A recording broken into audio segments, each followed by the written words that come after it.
Bonjour à toutes et à tous, c'est Emmanuel Correa. Dans cette vidéo, nous allons parler de la nouvelle mise à jour de Photoshop concernant la commande transformation manuelle.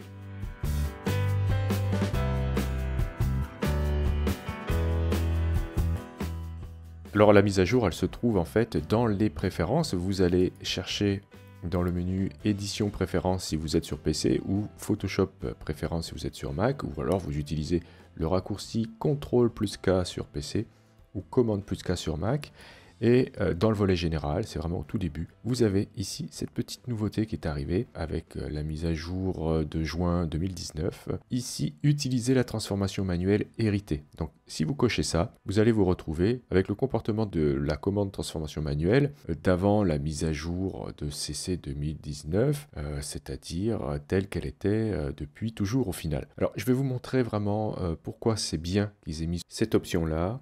Car voilà comment fonctionne par défaut maintenant Photoshop CC 2019. On en avait déjà parlé lorsqu'on avait vu la mise à jour. Si vous prenez une image traditionnelle, un calque de pixels, okay, ici le bras, que vous faites appel à la commande transformation manuelle, donc CTRL-T sur PC, CTRL-T sur Mac, vous avez donc la boîte de transformation avec les poignées de transformation qui va apparaître, bien sûr. Et si vous décidez de manipuler une des poignées de transformation, vous allez faire une transformation qui sera automatiquement homothétique, c'est-à-dire qui va respecter le rapport largeur sur hauteur de l'image, d'origine bien sûr, et ça c'est plutôt une bonne chose en soi, puisque les images, évidemment, il faut éviter de les écraser comme ceci par exemple, voilà, ça c'est pas possible, ou de les étirer. Donc ça, pour ça, c'était pas trop mal. Si vous souhaitiez faire une déformation, une transformation non homothétique, il fallait faire l'inverse qu'auparavant, c'est-à-dire utiliser la touche majuscule pour faire voilà, une transformation comme ça. Bien. Alors, le problème, c'est que si ce calque de pixels est un objet dynamique, alors je vais faire un clic droit sur le calque et je vais aller chercher ici convertir en objet dynamique et que je refais appel à la commande transformation manuelle. Maintenant, si j'appuie sur aucune touche et que je manipule une des poignées de transformation, eh bien, voilà, je risque de faire des étirements ou des compressions de l'image. Alors que si c'est pas un objet dynamique, vous avez vu, ça fait automatiquement une transformation homothétique. Et là, dans ce cas, si je veux réaliser ce type de transformation, il faut que j'appuie sur majuscule.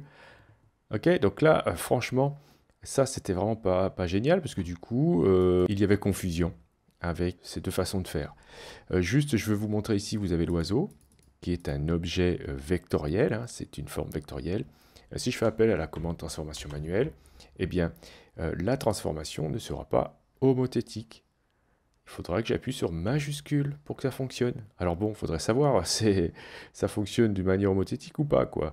Donc voilà, ça aussi, c'était un problème.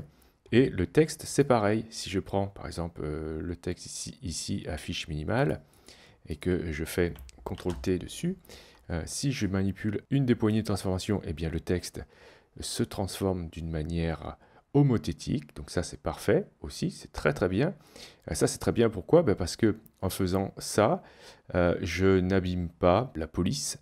Si par contre j'appuie sur majuscule, je vais pouvoir faire un étirement du texte ou une compression. Et bon, ça, faut éviter de le faire à tout prix, quoi.